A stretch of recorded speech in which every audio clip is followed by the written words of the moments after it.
How's it going? Yeah? You guys enjoying summer? Yeah?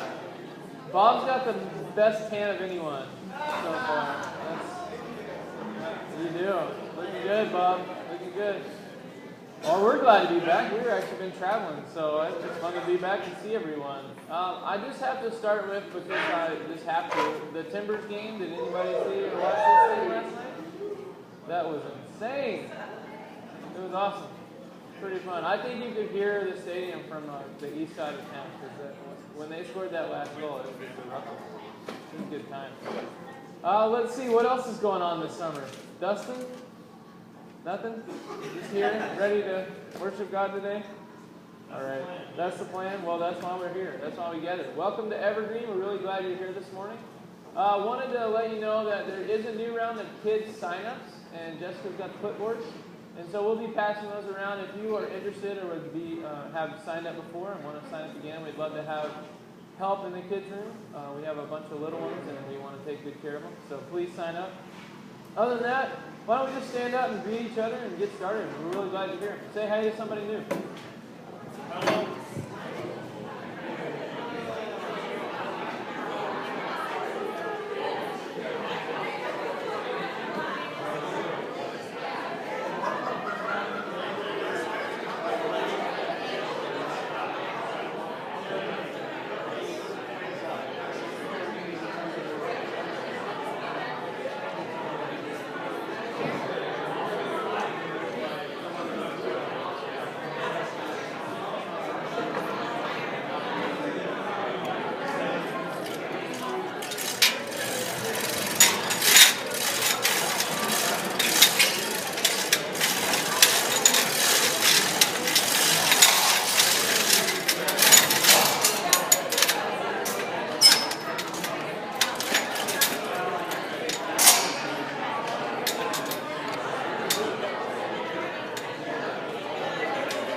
Hello.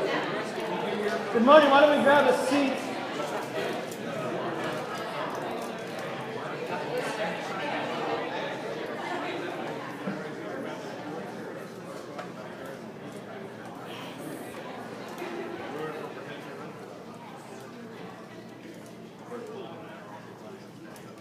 Good morning. I'm Bob. I'm one of the pastors and elders of Evergreen. Before we get to our discussion today, continuing on in the book of Proverbs, we just want to take a moment to quiet ourselves, to meditate a little bit, to read from the Psalms. So let's take a moment and just be quiet this morning, and I'll give you some things to think about as we do that.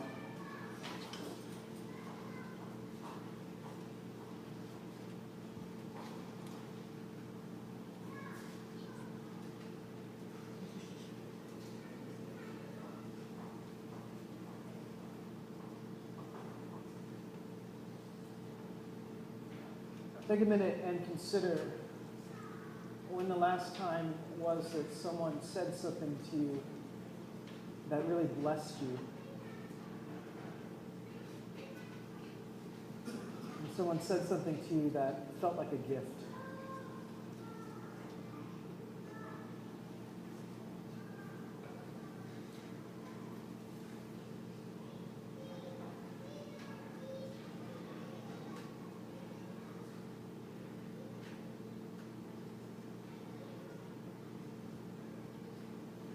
Now take a minute and consider the last time someone said something to you that hurt. And that rather than feeling like a gift, felt like it took something away from you.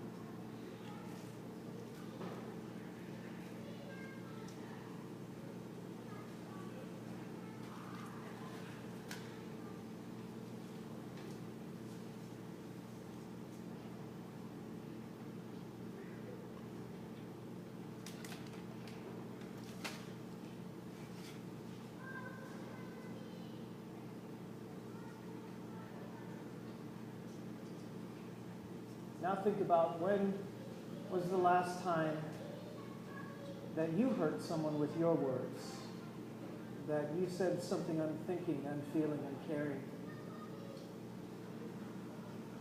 and took from them their dignity, their self-respect.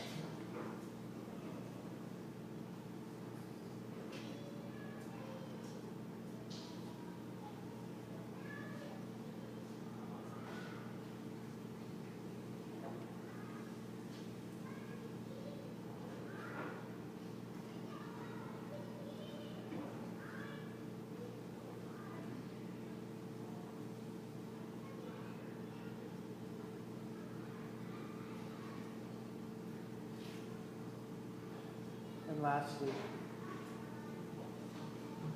when was the last time you blessed someone with your words? When you gave them the gift of encouragement, compliments, praise.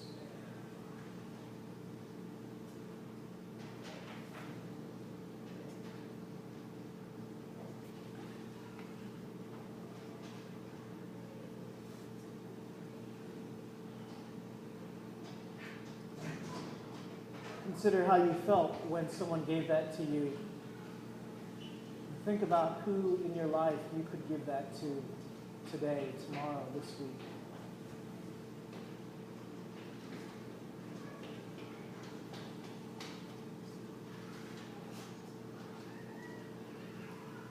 Would you read aloud with me from Psalm 19, and then we'll sing.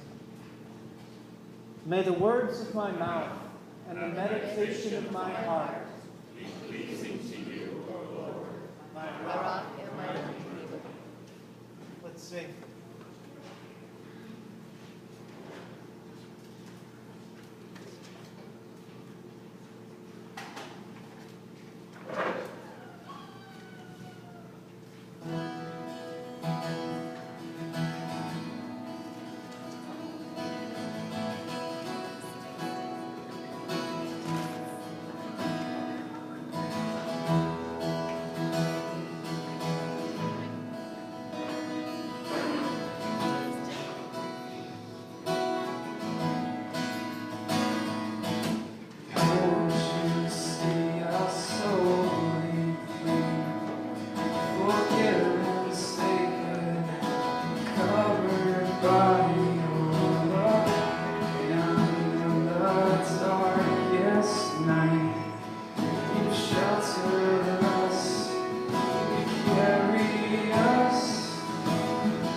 Carry us, for we are yours and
could just sit, I could just sit and wait for all your goodness.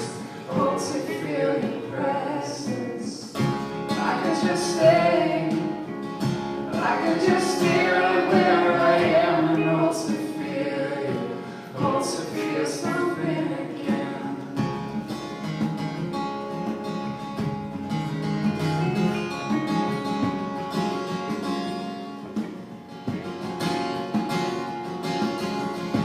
I could hold on, I could hold on to who I am and never let you change me from the inside.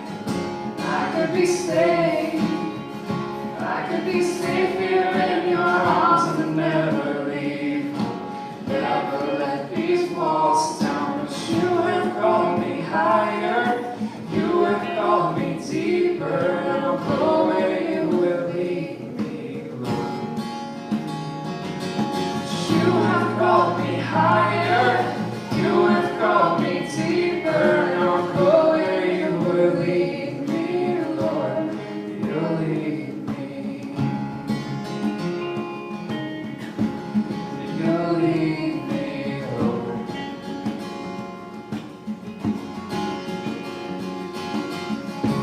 I can hold on, I can hold on to who I am and never let you change me from the inside.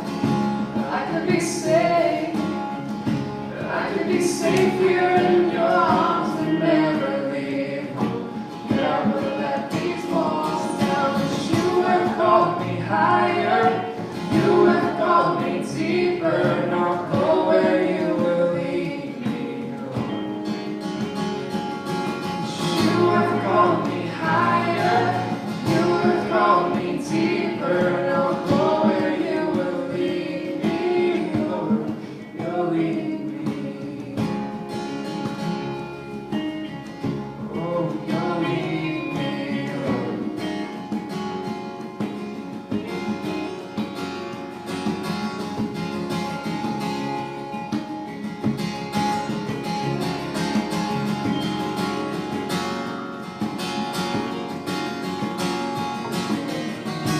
I will be yours, I will be yours for all my life.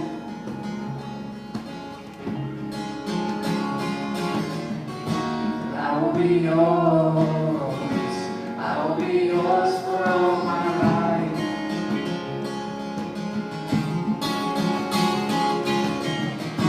I will be yours, I will be yours for all my life, so let your mercy.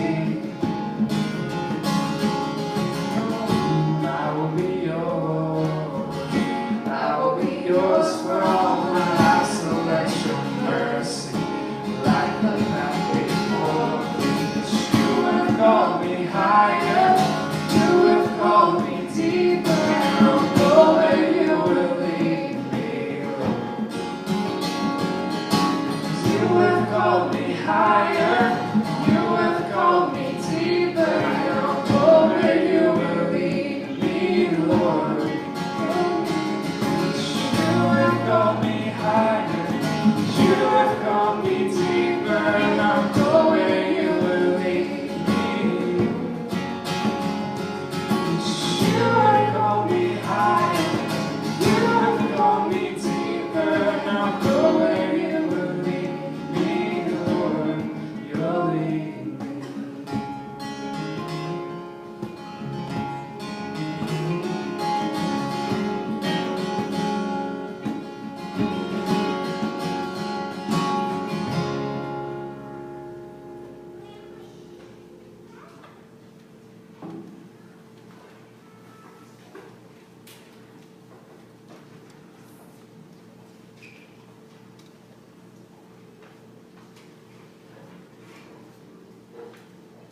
Good morning, Evergreen.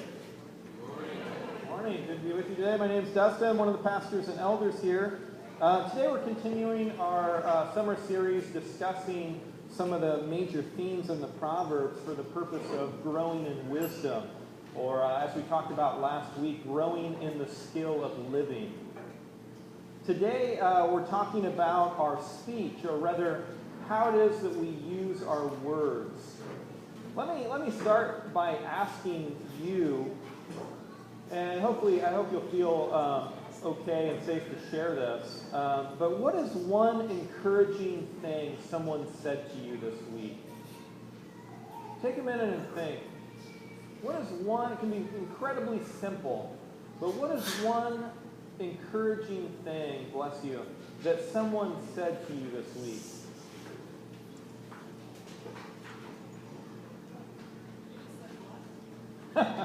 I did, yes.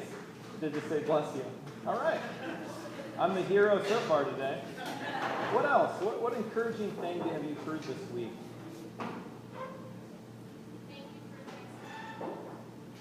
What's that? Thank you for texting me.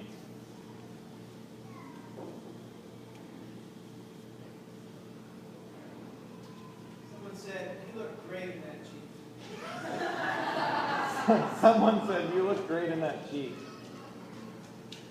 That's possible. Ben, you going to say something? Yeah, I was having a frustrating day this week, and out of the blue, I got a call from a guy who I'd probably talked to in a year. And he just called me to hear about what I was doing and just encouraged me, like, man, you're doing good work, keep it up, like, what you do. Just, that's the whole reason he called me. Wow. Really, like, I came home with some days, and he really made my day. Wow, so someone called you, you haven't heard from in a year, just to check in and encourage you. That's amazing. Someone I know is married off and knows that I'm going away to Africa in a week, that she got on Facebook and said, "What can I buy for you? What can I buy for you before you're going? When you leave, what can I get for you?" So, Wow. she meant Yeah. That's great. Yeah. A friend I haven't heard from just wrote out the blue and was like, he was in Australia, I should say that right. It was like, hey, it's been a while, hope you're well. It'd be great to see you, you should come for a visit. Cool. Yeah. Tori was sick this week, and I was in Seattle, and she posted on Facebook that she misses her mommy. And those of you guys who are parents of teenagers know how rare that is. So it was very important. Yeah.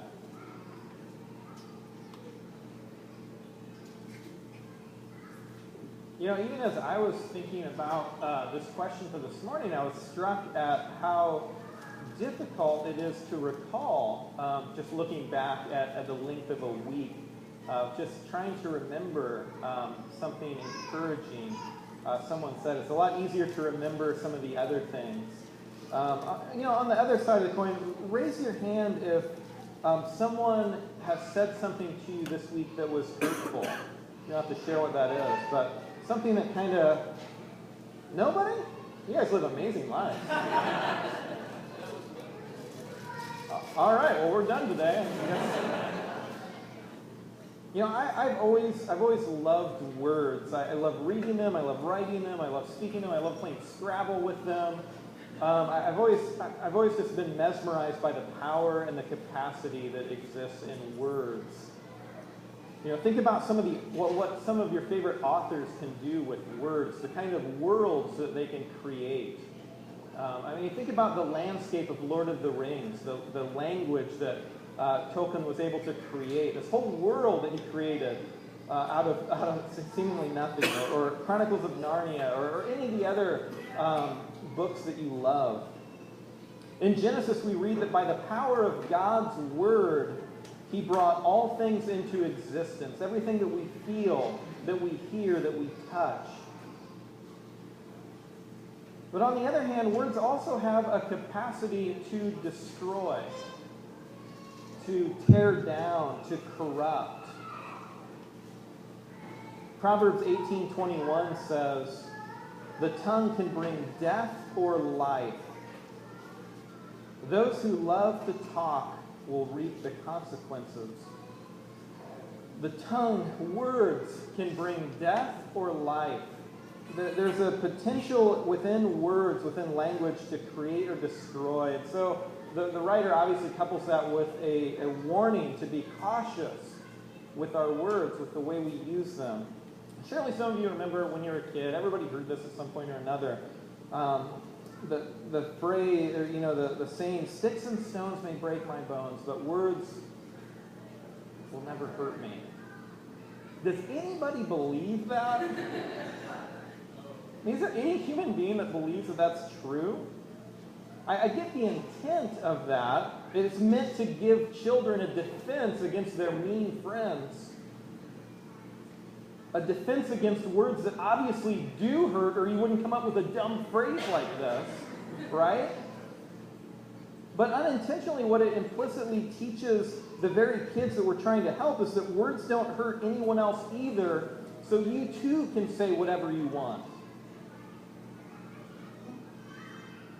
And so it's kind of more than counterproductive. It just continues a cycle of hurtful words. Wouldn't it be better to acknowledge the pain of words early on and teach our children to be cautious with them because of the pain that it can cause?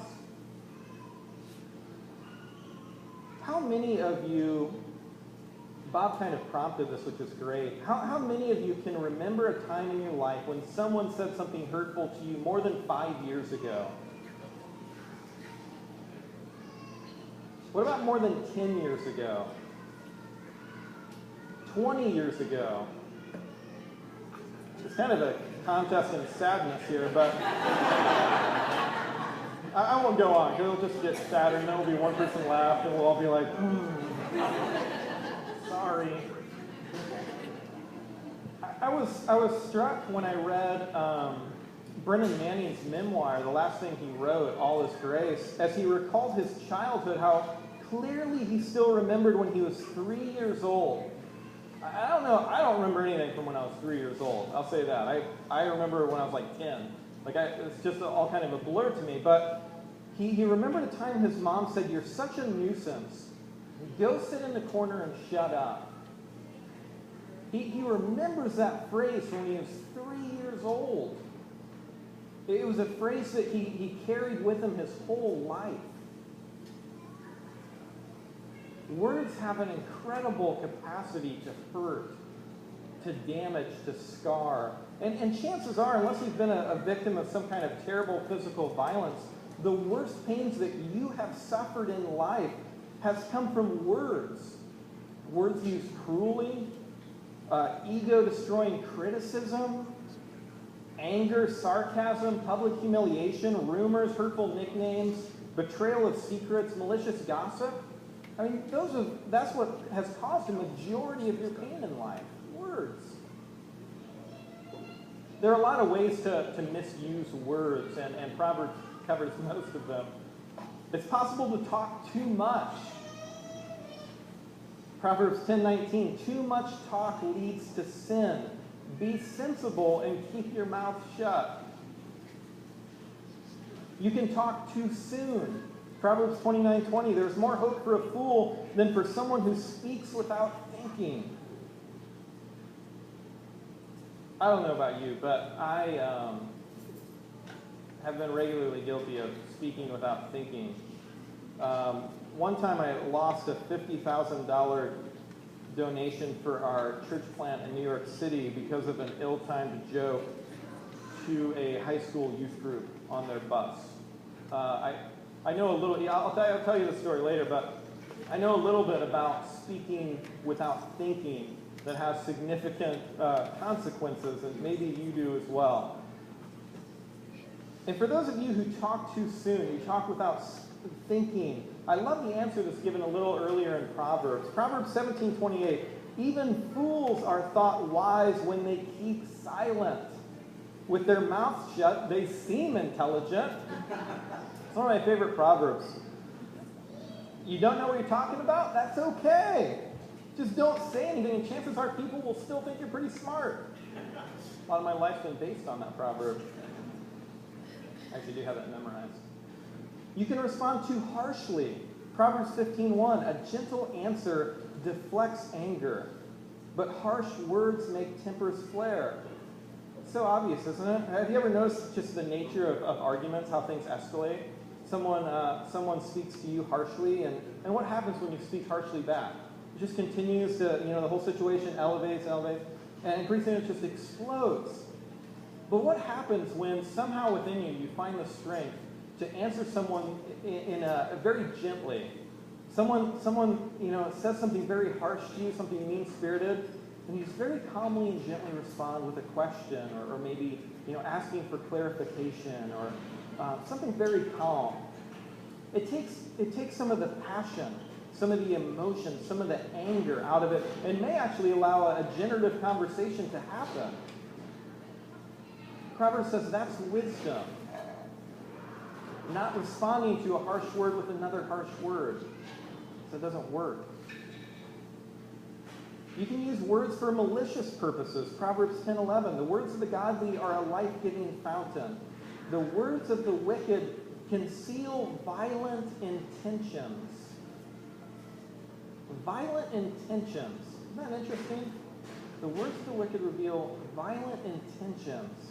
What kind of talk? I mean, what are some examples of that? What kind of talk conceals violent intentions?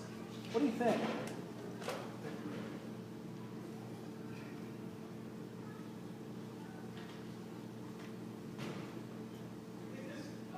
There's a lot of ways to hurt people, and like you said, some of the worst are words. So it seems as though when we use hurtful words to others, we're really showing what's in our heart towards the anger, the hatred. Yeah. Yeah.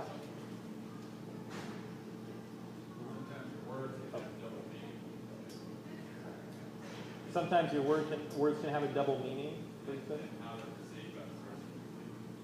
Yeah. Yeah. I think of sometimes where you hear like, oh, I'm just kidding. Yeah. Yeah, that's one of the things I thought about was joking can kind of conceal violent intentions. That's kind of another defense mechanism, I think, for me when I was in high school is finding a way to use words jokingly to retaliate or to inflict some kind of pain. Yeah, Quill. They're supposed to understand it. Oh, you did it right this time. All sorts of things. Yeah. Ouch. Sarcasm. Yeah. One of the ones I thought about was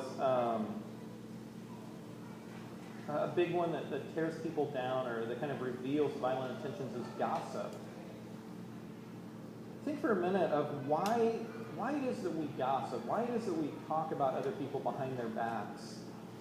I think the biggest reason or the biggest intention behind a lot of gossip is so that we can raise our own status by lowering someone else as a peer or a coworker or even a superior. The only gossip that really makes us feel better about ourselves is that which lowers the public opinion or the public esteem of someone else, usually around a group of our peers. Someone that we're in this kind of status competition with. Essentially, gossip always has us come out ahead somehow. We always look a little better because someone else looks worse. There's all kinds of other ways that we seek to do violence to people through our words. Rumors and lying and name-calling and on and on. And Jewish rabbis equated these violent words with murder. They said it's the same thing. You're seeking to ruin someone's name. You're seeking to ruin someone's life with your words. Jesus, obviously as a Jewish rabbi himself, taught similarly. Matthew 5:21 and 22, the Sermon on the Mount says, "You have heard that our ancestors were told, 'You must not murder. If you commit murder, you are subject to judgment.' But I say, if you are even angry with someone, you are subject to judgment. If you call someone an idiot, you are in danger of being brought before the court. And if you curse someone, you are in danger of the fires of hell." It's a pretty stern warning. Saying when you express contempt for someone, when you call someone names, you're in danger of judgment. And we've got plenty of words to call people. It's not about our particular choice of language. But it's our intent. What do we hope will happen when we call someone an idiot? I think what we hope is that we want them to believe that they're an idiot. What we're doing is we're trying to kill a vital piece of them. No wonder Jesus equates anger and contempt and verbal desecration as murder. So essentially, that's what we're trying to do. We're trying to kill a part of someone. You don't have to kill someone to have the heart of a murderer. That's what Jesus says. So there are a lot of ways that we can damage people with our words. And after hearing that, you kind of like, man, it makes you think we should be more cautious. But there are also a lot of ways that that words can bring incredible healing. They can be life-giving, inspiring, encouraging, affirming. Proverbs 12:18 says, some people make cutting remarks, but the words of the wise bring healing. Have you ever thought about the capacity for words to bring healing? To really undo some of the damage that other people have done with words? Proverbs 10:11 in the beginning says, the words of the godly are a life-giving fountain. 10:32, the lips of the godly speak helpful words, but the mouth of the wicked speaks perverse words. And this is one of my favorites, Proverbs 16:24. Kind words are like honey, sweet to the soul and healthy for the body. Isn't that true? Man, I can attest to this. Last week I was feeling a little discouraged after the gathering for whatever reason. I didn't feel particularly good about my contribution to things. I thought it could have been better. But afterwards, someone came up to me and said some really encouraging words, specifically about the morning and how they felt invigorated and fed by what I contributed. And honestly, it changed my whole day. Changed the whole outlook of the day. Monday morning, I didn't wake up feeling tired and discouraged and depressed. I woke up with a ton of energy. I actually went out and did a little exercise that morning, which is shocking. I felt great. Just a little encouraging word changed the entire perspective of my week. And I don't know about you, but when I receive encouragement like that, very simple, nothing profound, it feels like drinking fresh, clean water after being stranded in the middle of the ocean for a month. Does it feel like that to you when you receive a word of encouragement? And you wonder, well, why is that? I think it's because it's so rare, isn't it?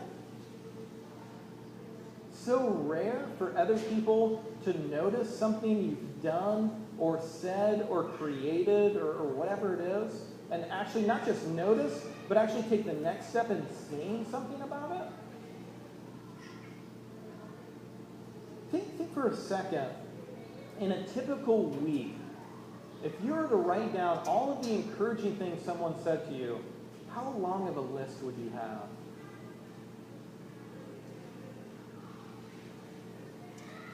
Probably wouldn't be the chapter of a book.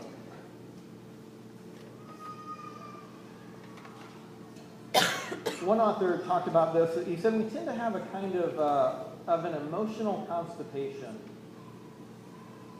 We have this inability to express love, gratitude, caring, encouragement, even when we feel these emotions. We can't or don't think to get the words out of our mouth. But yet, how easy is it to express anger and annoyance and frustration?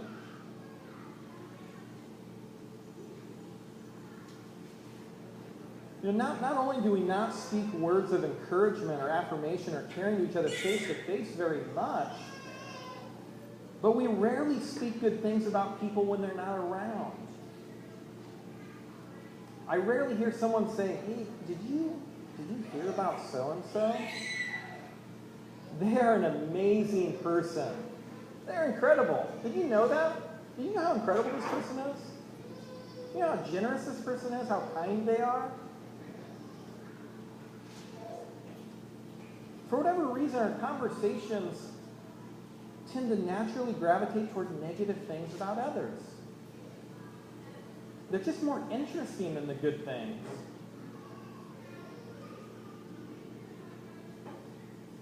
If you don't believe that's true, just take the next week and note on a piece of paper every time you say something negative about somebody that's not present.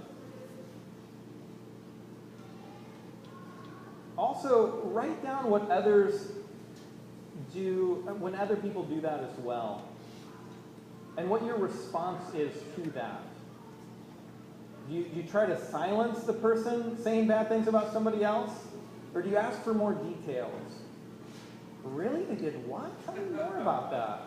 You know, I mean, seriously, consider your week about how you use your words in that sense. I think it will be surprising.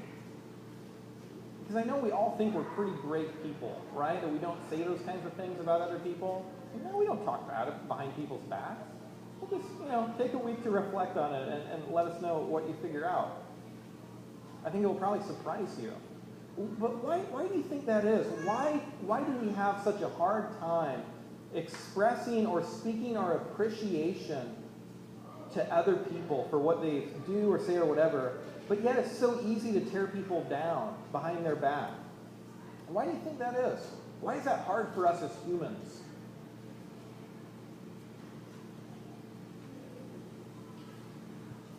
We need to figure this out today, people. We're not leaving here until we get this figured out.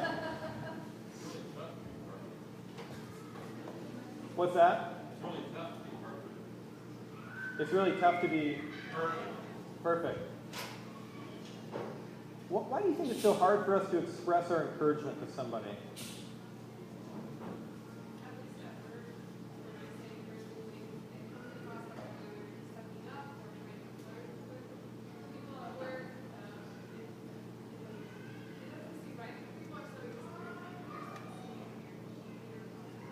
That's interesting. So when you try to encourage someone at work, it either feels like you're sucking up, you try to boost your own whatever at the company, or it feels like you're flirting. Wow. Because it's so rare, yeah, you're like, what's going on here? Like, something's fishy. Yeah, right.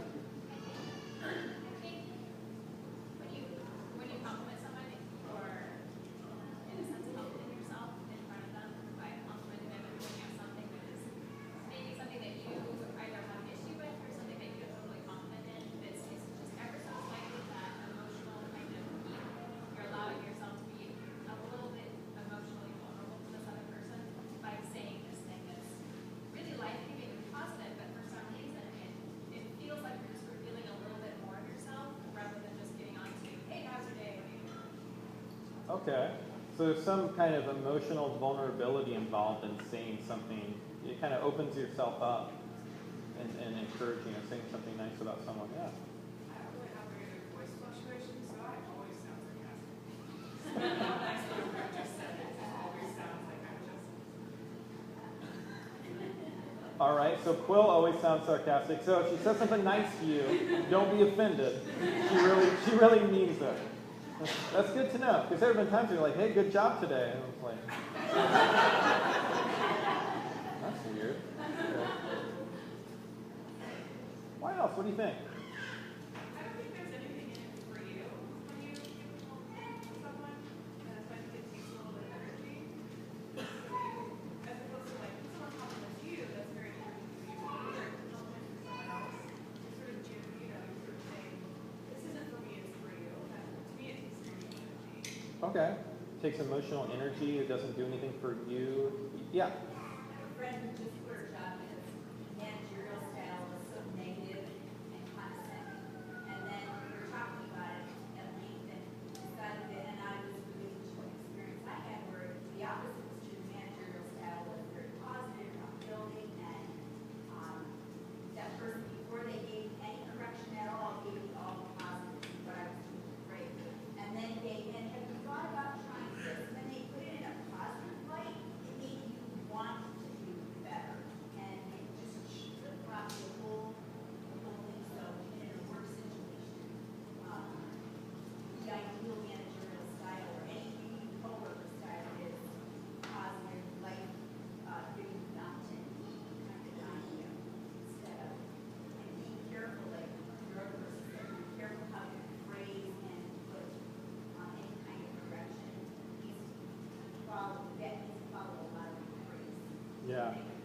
Yeah, that's super true. Yeah. Yeah. Yeah. You know, it's interesting that we talk a lot, and how much we actually do. You know, it has a lot to do with interpretation, perception that the other person has of what you're saying. Yeah. Yeah, you're right. It does have a lot to do with interpretation or perception of what you're saying. I read about a guy this week. I think he's in New York that was trying to basically he's been working to make it a more encouraging place to live. And so he was with the friend who's the author of this thing, and they took a taxi somewhere. And when they got, he paid him and said, "Excellent job driving. You really navigated the city well, and I thought you did a great job." And the cabbie was like, get out of my cab. Tossed him out of the cab, thinking he was being sarcastic. And then and the author is like, "This guy, my friend, he's nuts. Like, this is crazy. Like, what are you doing?" And so they walked by a construction site, and there were some construction guys sitting out having lunch or something, and he stopped and he looked at what they were building and said, "Did you guys build this?" And they're like, "Yeah." It was like, I bet you guys feel really proud of yourselves for building this, because this really looks amazing. Like, you guys have done a great job. I hope you feel good about, and they're just like, they say some things and he leaves. And the author's like, you're really nuts. Like, I don't know what you're doing. He's like, "No, I'm trying to make it a more friendly city. I'm trying to encourage people, and hopefully if they take me, I can't affect how they receive it or if they believe me or not, but I really am sincerely trying to encourage people throughout the day. Maybe that will change their day. They'll encourage someone else." He's like, if these construction workers all encourage someone else, he explained it to where 3,000 people are going to feel encouraged today. But I love I just love the mindset of, through the day, like, how can I encourage people in a way that doesn't sound, ridiculous, but, how can I encourage someone that poured a beer really well? Because that is a really difficult thing to do. Or make a really great espresso drink, or do whatever. Like, just being aware and looking for places to encourage people, because it really does change someone's day. Those words of encouragement are life-giving. There's power in those words to heal, to mend. I think if we keep the power of words in mind, if we understand the capacity to build up, to tear down, to create, to destroy, I think we'll handle them differently. I think we'll handle them with more caution. Jesus has some further teaching on words in the Gospel of Matthew. He's teaching on the ceremonial law with the Pharisees and in regard to food, and says it's not what goes into your mouth that defiles you, that makes you unwell. And he says this in Matthew 15. "But the words you speak come from the heart. That's what defiles you. For from the heart come evil thoughts, murder, adultery, sexual immorality, theft, lying, and slander." Words are a matter of the heart. It reflects the deepest part of who you are. Matthew 12, Jesus says, "A tree is identified by its fruit. If the tree is good, its fruit will be good. If the tree is bad, its fruit will be bad. You brood of snakes." He's talking about the Pharisees again, not you. Well, maybe you. I don't know. "How could evil men like you speak what is good and right?" He's noticing some hypocrisy here. It says, "For whatever is in your heart determines what you say. A good person produces good things from the treasury of a good heart, and an evil person produces evil things from the treasury of an evil heart. And I tell you this, you must give an account on Judgment Day for every idle or careless," would probably be a better translation, "word you speak.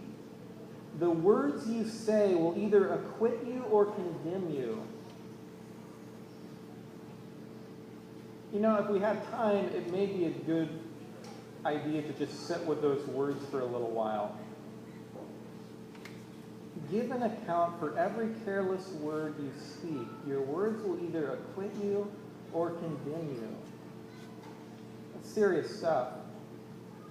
What does your mouth produce? Good fruit? Bad fruit? Will your words acquit or condemn you?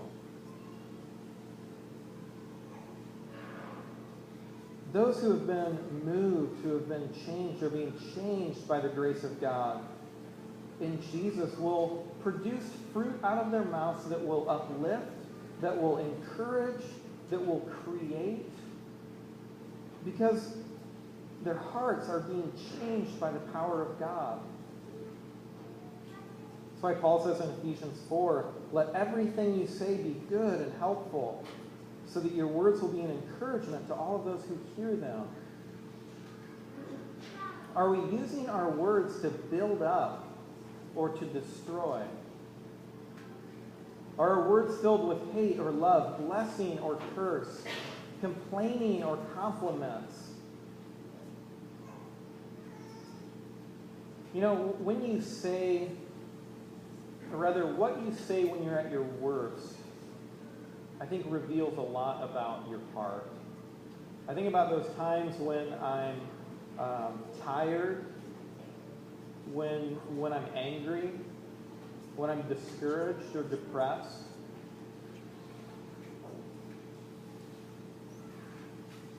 What you say when you're at your worst reveals a lot about your heart. I wonder if I would have been present at Jesus' worst moment, seeing this man being punched and kicked and hit with rocks and then gruesomely nailed to a cross, you would have to be wondering, what is he going to say? What words are going to come out of his mouth? And I think being in a similar situation, we could justifiably say a lot of things. In our excruciating pain, in our anger at injustice, at a reprehensible display of humanity. But as Jesus hung dying a slow and painful death, when he was at his worst, some of his last recorded words were, Father, forgive them. What came out of Jesus' mouth at his worst were words of compassion, words of mercy, words of grace, a full and complete reflection of the heart of God towards us. I don't think there's anything that quite puts into perspective the power of words, the grace of God, or on the other side, how juvenile some of our words can be, than that picture. As we come in and take communion together today, I want to encourage you that as you've thought and reflected and continue to reflect this morning, that if you have said harsh words, hurtful words to someone here, if you said something cruel, if you've gossiped, if you've had a hand in spreading rumors that you're not sure are true, if you've been using words to tear down rather than build up, I want to encourage you to make things right. To ask for forgiveness before you come to the table, as you come to the table. Make a phone call if you have to. Seek someone out in the room, whatever it takes. And then come to the table, hearing the words spoken to you, Father, forgive them. Let's pray together.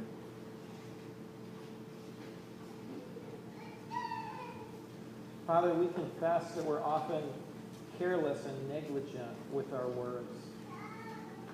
Sometimes we just don't understand the kind of damage and pain that can come with the things that we say.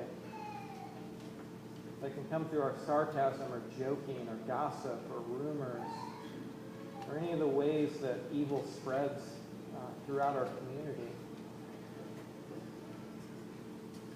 Likewise, Lord, we don't understand the power, the good, the life-giving nature of words.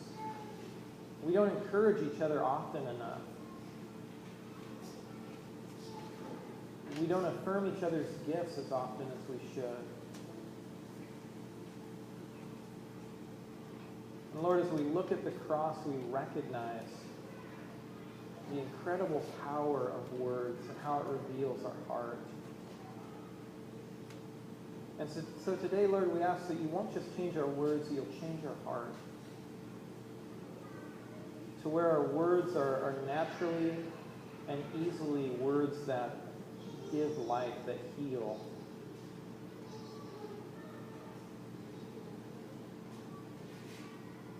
God, thank you for your example, but also thank you for living and dying and being raised again for our benefit, for our good, out of your love. We pray this in Jesus' name. Amen.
I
set your hope in me.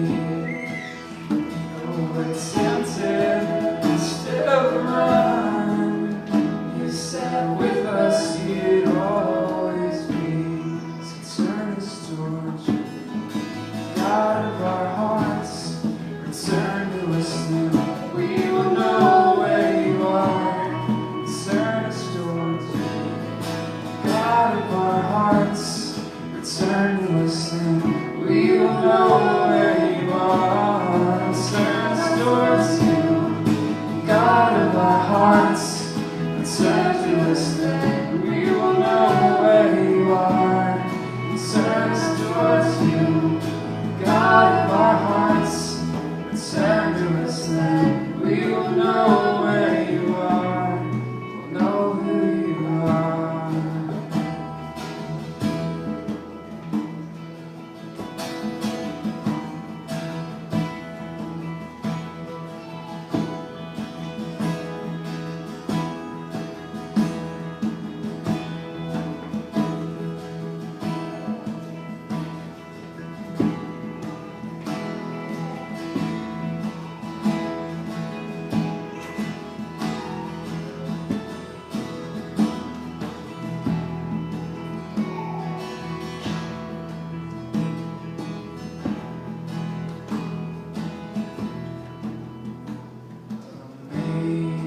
Amazing grace, how sweet the sound that saved a wretch like me.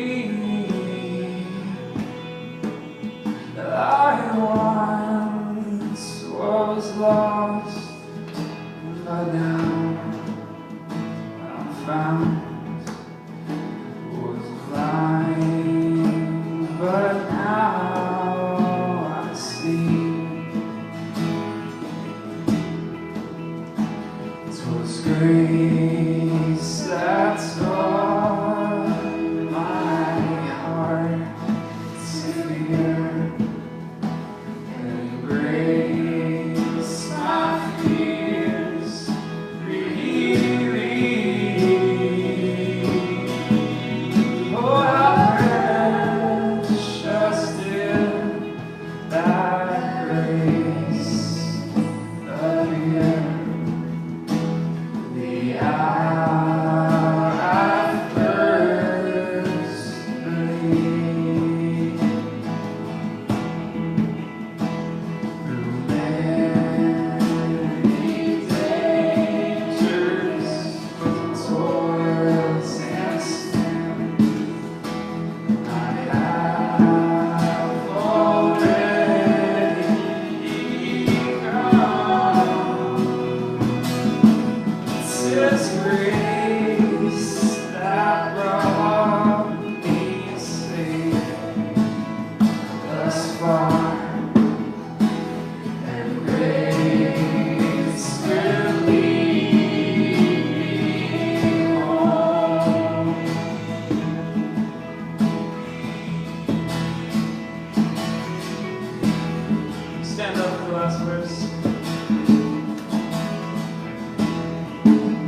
As we wrap up here today, what do you sense God saying to you today? What do you sense God saying to us as a community in regard to this talk on words?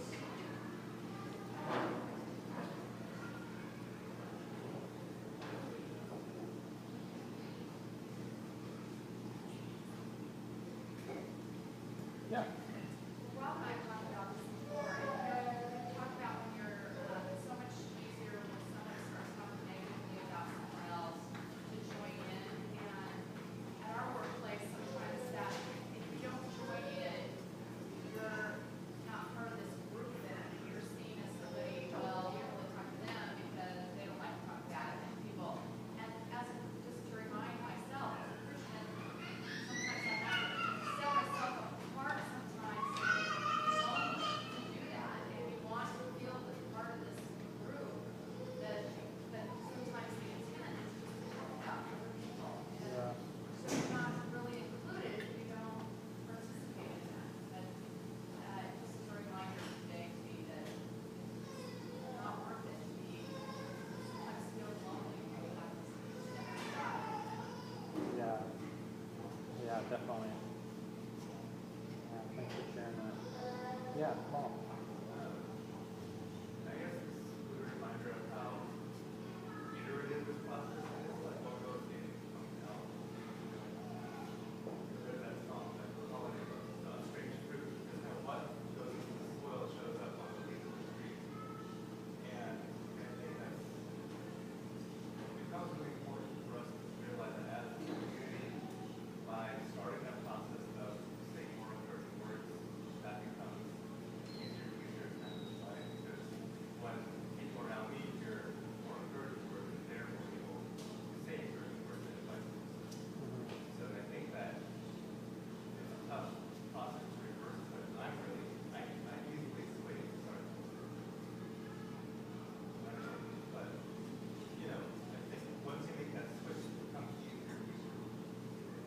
That idea of what goes in comes out. And I think work on personal level also works. Yeah. Isn't that strange that encouragement or like encouraging words is something that we have to work to normalize within a community? Like, isn't that an interesting thing that we just so used to? Yeah. I think about that too. I think for me, I'm so used to conversation, and especially in the work related to so transactional. Like, if I'm saying X, Y, or Z to you, I'm expecting behavior to that. You know, I think that's what people are saying, especially in the workplace. They say something. People are doing this to get feedback. You know, they're usually compliments, whatever it is. And no one's sensitive to that, but at the same time, it's probably that it's not normal. This weird thing where you're good, you're like, what does this have to do? And I think as it happens more and more, Yeah. Yeah, that's a good thought.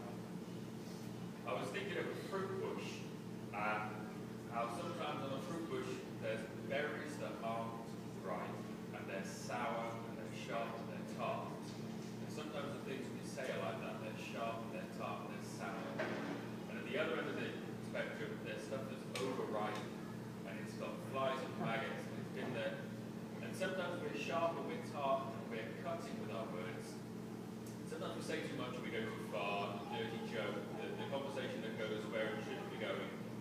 And to try and avoid those two extremes, bear good fruit, not the sharp, tart stuff, not the overripe stuff that's gone too far, to bear good fruit, even if it means less, but less is more.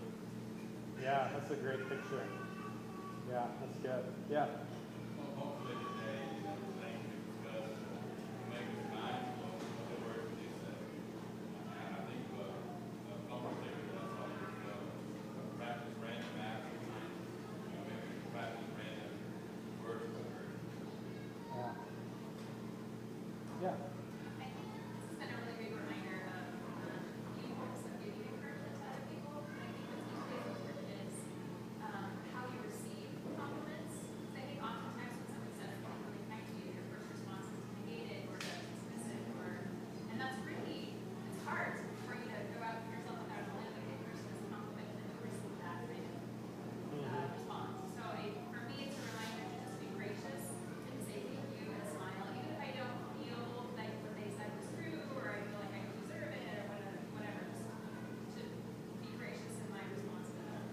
Yeah, that's a great point. You know how it feels when you say, like, that was a really great job, and someone's like, no, that was terrible, you know, or it's like, oh, okay, I guess I'm wrong.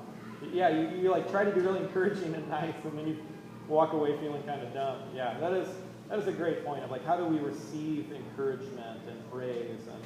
And I feel like that reveals a lot about our heart as well. Can we receive that encouragement? Yeah, that's a really good thought. Yeah. Yeah. Sarah, Case, and I were at a marriage conference all weekend, so we've been thinking and being influenced by how to help people have healthy relationships, and some fabulous things were said, but one thing that stood out to me was, our culture values independence and autonomy, and words of encouragement are ways to connect. They're ways for us to connect to one another. And one of the presenters talked about the difference between effective dependence and ineffective dependence, that there really should be no thing as independence in our vocabulary as human beings. And the science is showing we are wired to be connected. We are wired to be in relationship, not simply intimate relationships, but relationships in community, and how countercultural that is to American thought of independence and autonomy. And that was just helpful for me to think of, because dependence in the world of psychology can be seen as a diagnosis. It can be a negative thing, but to differentiate that from effective dependence and ineffective dependence, I think words of encouragement, receiving and giving, is a reciprocal relationship that is absolutely necessary for having a life-giving experience. Yeah. It's amazing to me how God moves all along, and there really isn't a theme of independence in Scripture anywhere. It's all about community and dependence on one another, dependence on God, and how we've skewed that. Now our science is catching up on our view. Yeah. Bring back. Yeah. Thank you. Yeah, maybe one more, and then we'll. I think kind of on that note, Yeah. looking at how talking and thinking about others helps us avoid that. Yeah.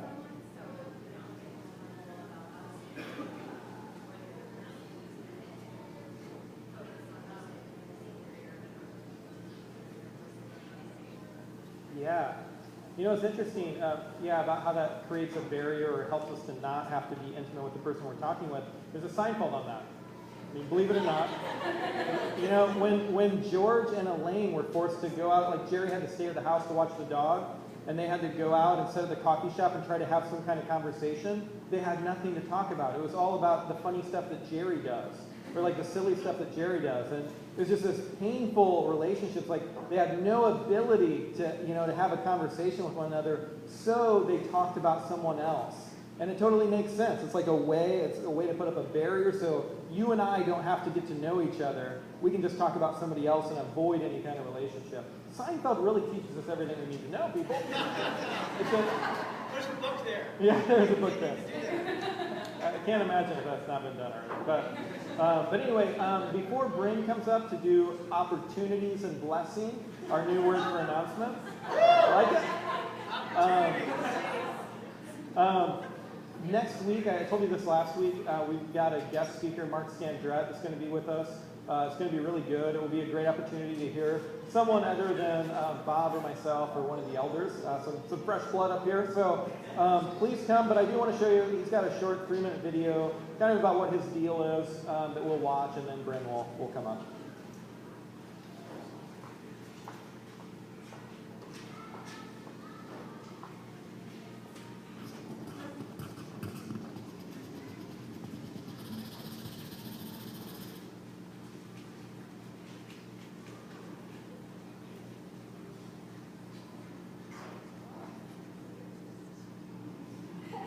What I needed was for my Christian faith to move from a college lecture hall to something more like a karate studio, a Jesus dojo, a space where we could work out the teachings of Jesus together in real life. Dojo is a Japanese word that means place of the way, and it suggests an active learning space where skills are taught by a master teacher through example and group practice. You can't learn karate just by watching, and we won't learn how to practice the way of Jesus without taking tangible steps to walk in his way. The promise of the gospel is that we can learn a whole new way to be human, to live without worry, fear, greed, lust, or anger, to live a life animated and empowered by love. This is the kind of life that Jesus lived and invites us to experience. Once I became convinced of this Jesus Dojo idea, I thought about all the crazy things that Jesus did and taught his disciples to do. Love your enemies, do not worry, forgive relentlessly. And it seemed like Jesus actually expected his disciples to do these things. One time he said, sell your possessions and give to the poor. And later on in the book of Acts, we read that selling their possessions and goods, they gave to anyone who had need. Well, along with a group of friends, I began to wonder, what if we actually tried to do these things? What if instead of talking about prayer, we actually prayed? Or if instead of just studying issues of injustice and writing checks to the right organizations, we actually did something together tangible to help affected people? These questions led to some crazy experiments, to picnics with homeless friends in the park, to neighborhood safety campaigns, even to inviting some of our homeless friends to come and live with us. One time, a whole group of us decided to experiment with the crazy things that Jesus said about money and stuff. We called our experiment Have Two, Give One. And over a 2-month period, we got together once a week to strategize how we could divest of half of our earthly possessions to give towards issues of global poverty relief. So we went through our apartments or homes, having to reflect on what to keep and what to give away. When I went through my apartment, I stumbled upon my collection of Hummel figurines. I know that's probably sounds like a strange thing for a guy my age to have collected, but I started collecting them when I was a teenager because my mom had told me that they were going to become worth a lot of money someday if I saved them. So I had to think, should I hold on to these things collecting dust or liberate this resource to help some of the poorest people in the world? What's the Jesus way? And the answer was simple to me. So I put them up on eBay, and what I discovered, somewhat to my dismay, is that they weren't worth any more than I paid for them in 1983. We collected thousands of dollars during this experiment and sent it off to help hungry people. But I'm not so naive as to think that it made a huge difference in global poverty. But it did change me and us. By risking action, the true condition of my heart was revealed. The way of Jesus, the revolution of love that he inaugurated, was becoming more than something for me to study. It had become a way of life that I could actually live.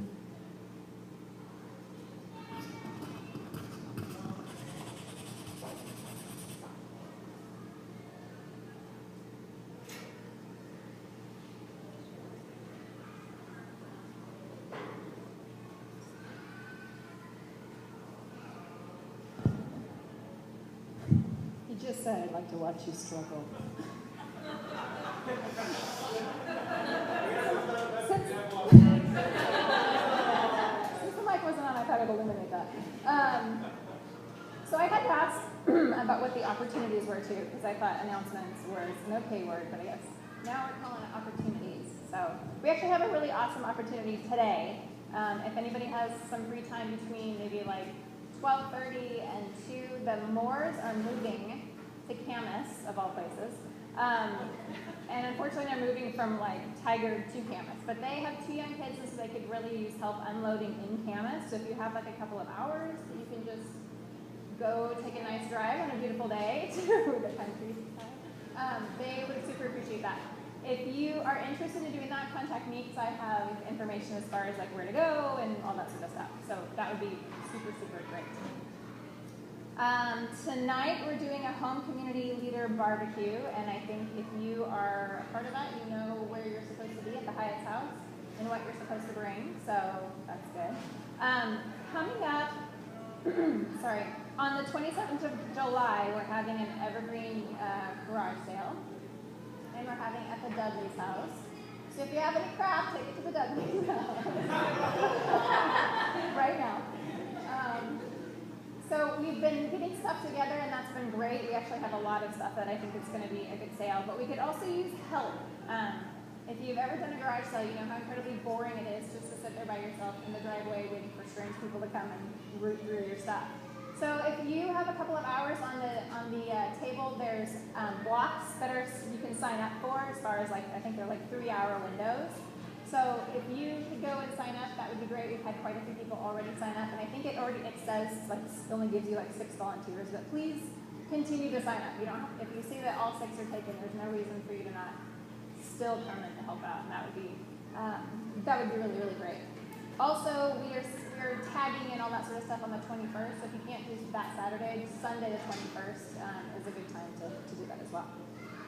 I don't know if everybody looked at how much we've been giving lately. I'm not going to talk a lot about that, just maybe pay attention to it, and if you have money to give, we have a really cool offering box in the back, or you can give online, and that would be really, really great.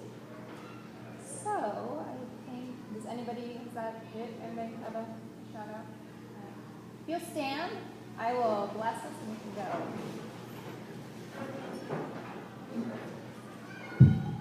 So this week, may we be very aware of our words and the things that we say, and that may our words be a life-giving fountain for others.